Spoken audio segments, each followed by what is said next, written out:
안녕하세요. PBL 프로캠프의 PBL 코치 김현숙입니다.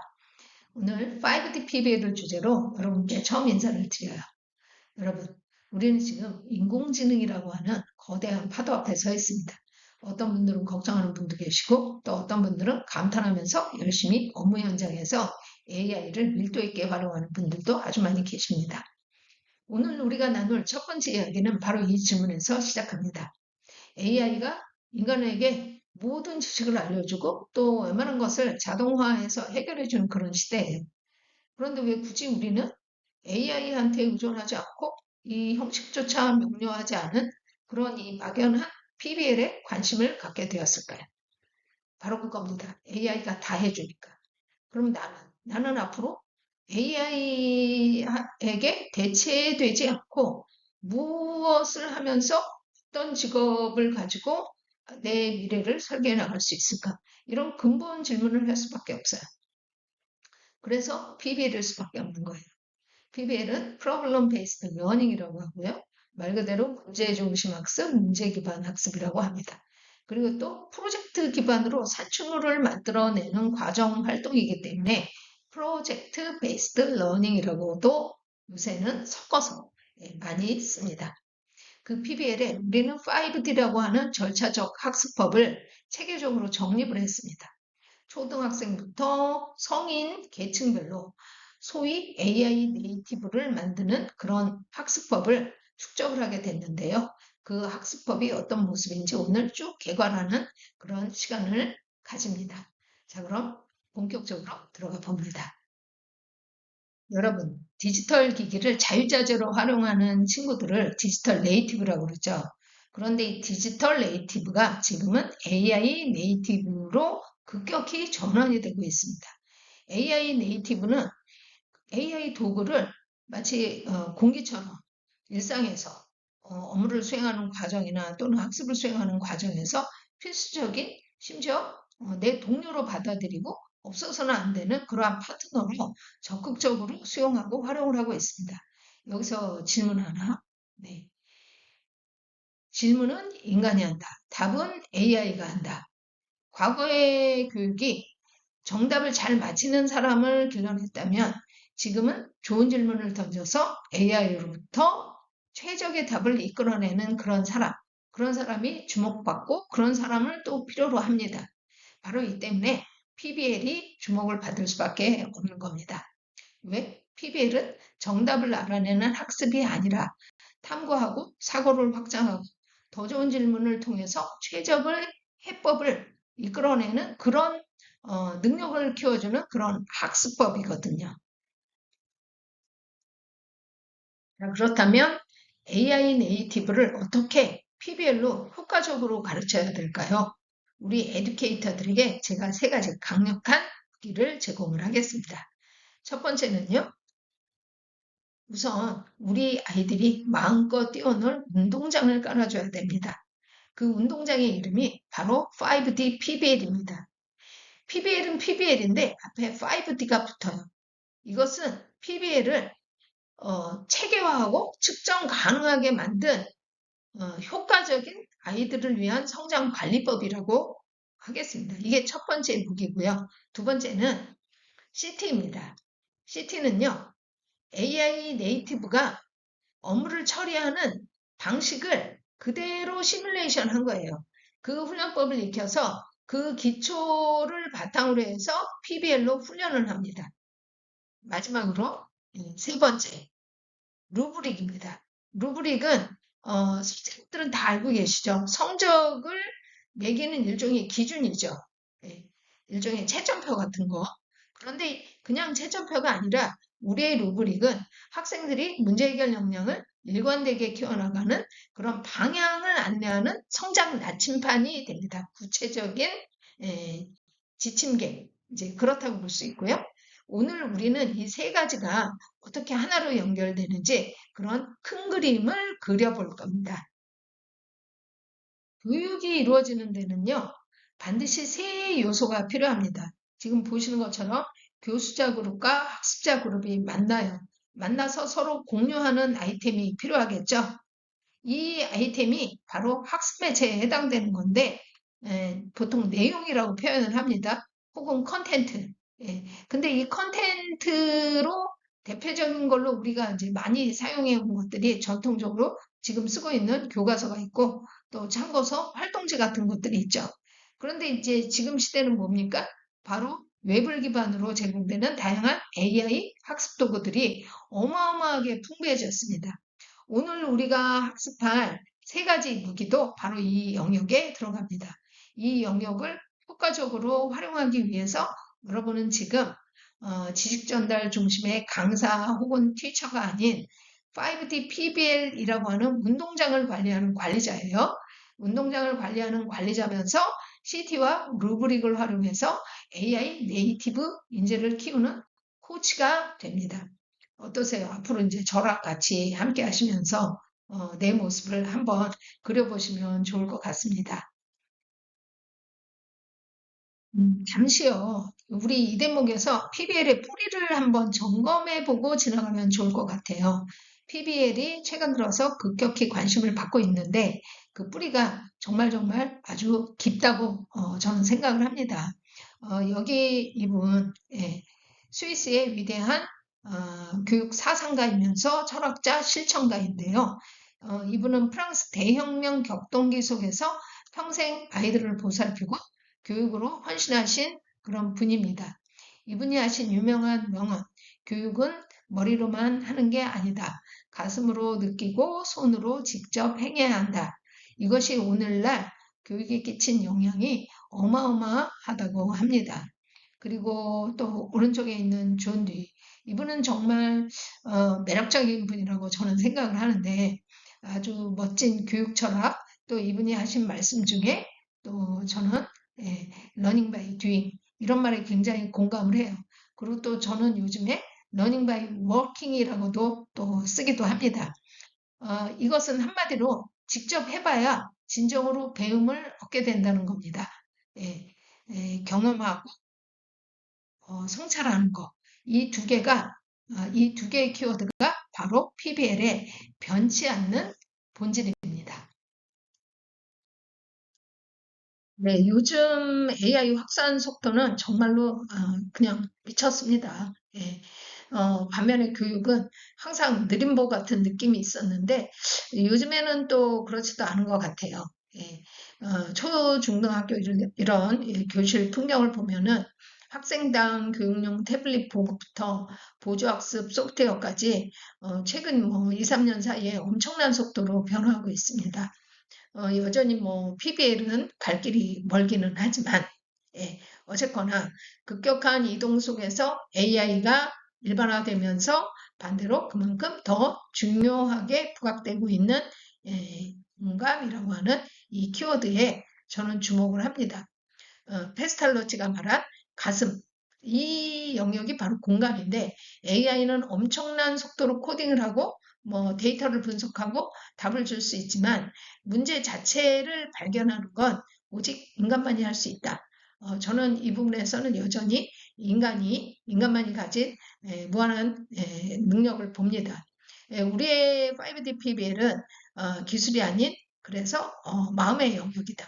그 다음에 사람의 마음을 읽는 것에서부터 진짜 문제를 규명해낼 수 있고 단지 기술이 아닌 사람의 따뜻한 시선을 가진 사람에 대한 따뜻한 시선을 가진 문제 해결 능력을 가진 인재를 키워내는 게 우리 PBL 에듀케이터들의 역할이다 이렇게 생각을 합니다. 자, 5D PBL로 진행되는 실제 교실 현장을 볼게요. PBL은 D1, 문제의 발견에서 학생들의 사고 관리입니다. 이어서 D2, 문제 규명과 D3, 해법 설계, D4, 개발 과정을 거치면서 학생들의 탐구가 활발해지고 개발 스킬을 심화시킵니다. 이어서 마지막, 사용자들에게 시제품을 발표하고 피드백을 받으면서 배움과 교훈이 새겨집니다. 그럼 여기서 각 학생들의 생각 열기, 탐구로 이어지게 하기, 배움이 일어나게 하는 이 과정에 있어서 가장 중요한 게 바로 문제를 어떻게 정할 것인가 하는 부분입니다. 이 부분을 이어서 살펴볼게요. 문제 중심 학습으로서의 PBL, 여기서 초기에 학생들에게 문제를 제시할 때 반드시 지켜야 될 4가지 핵심 기준이 있습니다. 그걸 하나씩 살펴볼게요. 첫 번째는 비구조화된 문제. 어쩌면 이게 PBL의 가장 큰 특징이라고 할 수 있는데요. 답이 딱 떨어지는 수학 문제가 아니고 정보는 불충분하고 답은 여러 개일 수 있는 모호한 문제를 제시를 합니다. 그래야 학생들이 토론하고 협업을 활성화하게 되는 그런 재료가 되고요. 두 번째는 실제적인 문제. 학생 주변에서 충분히 일어나고 또 목도하는 그런 실제 상황을 제시하는 게 아주 중요합니다. 이게 또 교과서로 배울 수 없는 PBL의 매우 매력적인 그런 부분이 되겠죠. 물론 어려워요. 이런 부분들이 이제 어려운 거죠, 사실.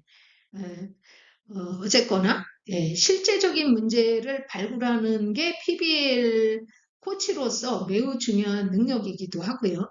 이제 이 점을 주제로 가져와서 학생이 진지하게 수업에 임할 수 있도록 하는 그런 장치로서 이 핵심 기준 중에서는 실제적 문제를 다루는 게 아주 중요하다. 이렇게 말씀을 드릴게요. 세 번째는 학습 목표 연계성입니다. 학생들은 문제를 해결하는 과정 안에서 자연스럽게 핵심 원리와 개념을 습득을 합니다. 문제를 해결하고 보니 자연스럽게 교과서에서 당연히 배워야 할 원리적인 부분, 이런 것들 단지 외우는 게 아니라 원리로서 자연스럽게 내가 깨우쳐져 있는 거죠. 이렇게 되다 보면 서로 다른 교과의 개념과 지식을 융합해서 해결하는 그런 능력도 차곡차곡 쌓이게 됩니다. 마지막으로 학습자 적절성. 이것은 학습자의 현재 능력보다 너무 쉬워도 안 되는, 너무 어려워도 안 되는 어느 정도 도전적이지만 해결 가능한 그런 난이도입니다. 이게 이제 학생의 근접 발달 영역에 대한 자극 지점이라고 이렇게 ZPD 자극 지점이라고 이렇게 이제 표현을 할 수가 있어요. 예, 이렇게 1번부터 4번까지 4가지 핵심 기준을 바탕으로 PBL에서의 학생들한테 문제 해결 주제를 제시하는 게 아주 중요합니다. 화면을 보세요. 왼쪽과 오른쪽 분위기가 완전히 다르죠? 왼쪽에 선생님은 열심히 지식을 쏟아붓고 있지만 오른쪽의 코치는 여유롭게 돌아다니면서 학습자들의 활동 상황을 지켜봅니다. 한마디로 지식 전달자에서 우리 선생님들에게 프로젝트 관리자의 모습이 보입니다. 프로젝트 관리자 PM으로서의 3가지 능력이 있어요. 우리 선생님들이 갖추어야 될 핵심 능력. 첫 번째는 스캐폴딩. 아이들이 다음 단계로 넘어갈 수 있게 발판을 놔주는 것. 두 번째는 퍼실리테이팅. 팀원끼리 싸우거나 갈등이 생기면 중재하고 동기를 부여하는 것. 세 번째, PM 본연의 역할이라고 할 수 있는데 일정과 산출물을 관리하는 것. 어렵게 느껴질 수 있는데요. 가르치려고 생각을 하면은 책임 부담이 더 커질 수 있지만 가르치기보다 거들 뿐이다. 이렇게 생각하시면 됩니다. 네, 보시는 것처럼 CT는 코딩하는 기술이 아닙니다. 사고의 기술입니다. 컴퓨터처럼 생각하는 사고를 훈련하는 것. 그럼 우리 사고의 스킬을 익히는 건데요. 인간의 장점이자 단점인 인간 고유의 직관, 감성, 그런 이면에 엄청난 비율이나 편견 이런 게 작용할 수 있죠. 이때 컴퓨팅 사고력으로 훈련된 사람은 문제를 분해하고 패턴화하고 추상화하고 알고리즘으로 논리적으로 의사결정을 할 수 있는 능력을 갖습니다. 이것이 바로 AI 네이티브가 문제를 해결하는 사고의 틀입니다. 무엇보다 5D PBL로 진행이 되는 전 과정 속에서 CT 훈련이 동반이 됩니다. 우리가 1단계 문제의 발견 단계에서는 그냥 학생들이 조사를 하는 게 아니고요. 복잡한 현상을 쪼개서 보는 문제 분해 사고를 훈련을 합니다. 그리고 2단계의 문제정의 단계에서는 수집한 데이터에서 규칙을 찾는 패턴 인식이랑 핵심 문제만 뽑아내는 추상화를 하게 돼요. 그리고 해결책을 만드는 디자인 단계, 디벨롭 단계, 이 두 단계에서는 알고리즘과 자동화를 경험을 합니다. 즉 PBL을 하다 보니 나도 모르게 컴퓨팅 사고력이 길러지네? 이게 5D PBL의 설계 핵심이자 누구도 따라올 수 없는 그런 강점인 거죠. CT 없는 PBL은 효과적으로 창의감 인재를 길러내는 부분을 측정하기가 어렵다. 저는 그렇게 생각을 합니다. 저는 CT 훈련을 하는 데는 스크래치만 한 게 없다고 생각을 합니다. 엔트리도 적합한 도구고요. 초등학생부터 성인에 이르기까지 복잡한 그 텍스트 코딩의 문법 체계 이런 부분들을 완전히 탈피하고 블록 조립의 형태로 오로지 논리에만 집중을 하는 알고리즘 사고력을 올리고 논리적 구조화 이런 부분에 우리의 사고체계 훈련을 집중시킬 수가 있죠. 이제 우리는 설계자를 양성하는 게 5D PBL의 목적이기도 합니다. 그런 측면에서 저는 스크래치를 사용을 해서 PBL의 일반적인 CT의 역량을 끌어올리는 부분에서는 스크래치를 표준으로 사용하고 있다. 이렇게 이제 말씀드려요. 예, 다음으로 평가 이야기입니다. 왼쪽에 이 시험지 85점. 예, 이 점수만 봐서는 내가 어느 부분이 특히 부족한지 알기가 어려워요. 하지만 이 오른쪽 오각형 그래프, 이거를 뭐 방사형 차트 뭐 이렇게 부르는데요. 이것은 딱 봤을 때, 나는 다른 것보다 협력 부분이 좀 오목하네. 여기를 더 보충하고 열심히 해서 채워야 되겠다. 이렇게 딱 자기가 부족한 점이 나오죠. 이게 바로 루브릭입니다. 정답을 몇 개 맞췄느냐가 아니라 얼마나 성장했고 어느 부분이 부족한지를 시각적으로 보여주는 도구가 루브릭이죠. 루브릭의 시작은 처음에 평가 채점 항목을 설계하는 데서부터 나옵니다. 그리고 맨 마지막에 이렇게 시각화로 보여주기까지. 이제 이런 부분을 통해서 루브릭도 아주 중요한 하나의 도구로서 우리 학생들의 성장을 코칭하는 데 있어서 아주 필수적인 도구다. 이렇게 정의 내리고 5D PB에 대해서는 아주 필수적인 요소로 이 부분의 설계 능력을 우리 교수자들이 갖출 수 있도록 그렇게 훈련하고 있습니다. 네, 이것은 초등학생용 컴퓨팅 사고력 과목에 대한 성취 평가 루브릭인데요. 오른쪽에 보시는 것처럼 3수준으로 평가표가 정리가 되어 있고 이제 이것을 시각화한 게 왼쪽에 보여지는 겁니다. 루브릭을 쓰는 이제 장점은 딱 한눈에 각 요소마다 어떤 부분이 잘하고 있고 어떤 부분이 부족한지를 알 수가 있고요. 이를테면 이 부분에서 예를 들면 너는 컴퓨팅 개념이나 디지털 도구 활용 능력은 아주 잘하고 있어. 그런데 협업하는 방식에서는 조금 더 분발하면은 완벽해지겠어. 이렇게 구체적으로 코칭을 할 수 있게 됩니다. PBL은 결과물보다 사고의 심화, 성장, 이 과정 전체를 관리하고 평가하는 게 매우 중요합니다. 중요한 거는 이 눈에 보이는 이 꽃 결과물보다 땅 밑에 있는 이 뿌리가 되겠습니다. 이게 잠재력이고요. 성공보다 실패의 원인을 잘 찾았는지, 공감하는지, 또 내가 뭘 알고 내가 뭘 모르는지, 그리고 자기 자신을 객관화하는 그런 훈련, 이 전체적인 사고의 심화 과정을 평가를 합니다. 네, 이번에는 5D PBL의 학습자 계층별로 루브릭 설계 기준을 살펴볼게요. 초중고는 지식이해, 과정 기능, 가치, 태도 이렇게 세 개의 블록으로 구분해서 성취 평가를 합니다. 성인은 실무 지식 그리고 프로의식이 더 강조가 되겠죠. 하지만 기본 틀인 머리, 손, 가슴 이 세 가지의 조화는 변하지 않습니다. 자, 이렇게 D1부터 D5까지 5D 프로세스의 전체 지도를 살펴봤어요. 그렇지만 뭐 이것만 보고 코치님들이 보실 때는 구체적으로 아이들을 그러면 PBL 어떻게 이끌 거야? 이런 질문이 생길 거예요. 그래서 우리 5D PBL은 단순한 구호가 아니라 당연히 학습 도구를 제공을 하죠.